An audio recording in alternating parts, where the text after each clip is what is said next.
In New York City, LGBTQ+ folks looking for that safe and inclusive place have found it in sports leagues exclusively for members of their community. From Division I athletes to those picking up a ball for the first time, these clubs have provided a lifeline through the connection and power of sport.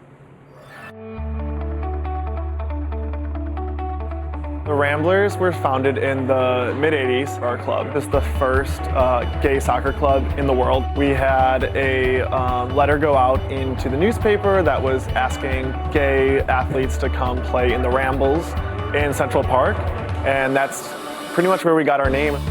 The New York Gay Football League is the gay and lesbian and ally flag football league for the greater New York City area. We were founded almost 20 years ago. So Big Apple's been around for a little over a decade now. We started with dodgeball, but then we expanded out into bowling and kickball. So our sports are a little bit less than conventional. No one's going to be a pro kickballer someday. So it's a little bit more of a relaxed atmosphere. I think these leagues and these teams are so important because of one, the social aspect, just meeting people. And I also think that the perception of sports that so many people have about the inclusion of LGBTQ people and gay men in particular isn't so high. These sports leagues give people the ability to reclaim sports for themselves. And after they play a season or two, they look at sports in a different way. Turn left, turn left. I've been rambling since 1988, and it's brotherhood, it's sisterhood. I feel that it's a safe place for gay people to play soccer. Oftentimes you forget there are still limited spaces for us, and to have some kind of recreational activity outside of bars and clubs, it's really welcoming and nice, and it's a good chance to meet different types of people.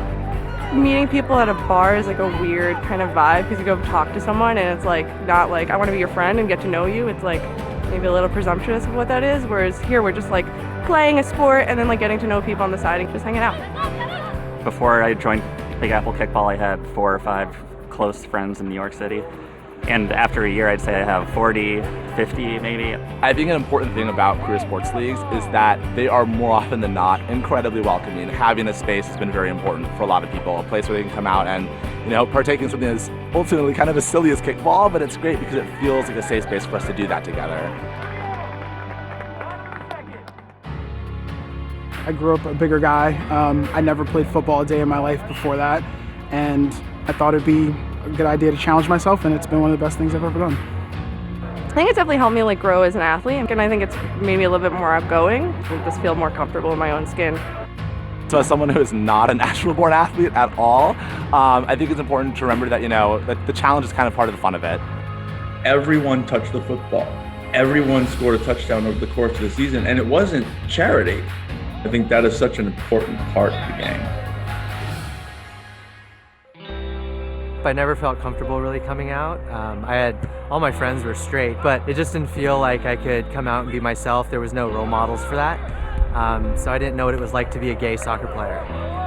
You really share a community that you can totally be yourself and integrate with, and I think that's a really unique experience that not a lot of people were able to have growing up because of your identities, and now being able to go revisit the sports that you were maybe stressed or concerned about when you were younger, and now being very proud about it. I think that's a really unique thing about all queer sport clubs.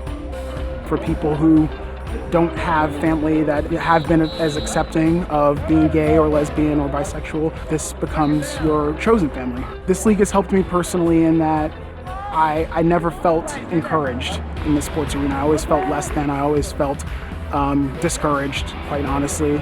And this league means to me personally just having that opportunity for growth and having that opportunity to find something in yourself that you didn't know existed.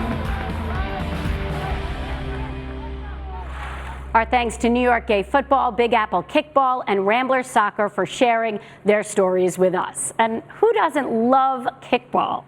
Coming up next, 2 professional basketball stars leaving an indelible legacy both on and off the court.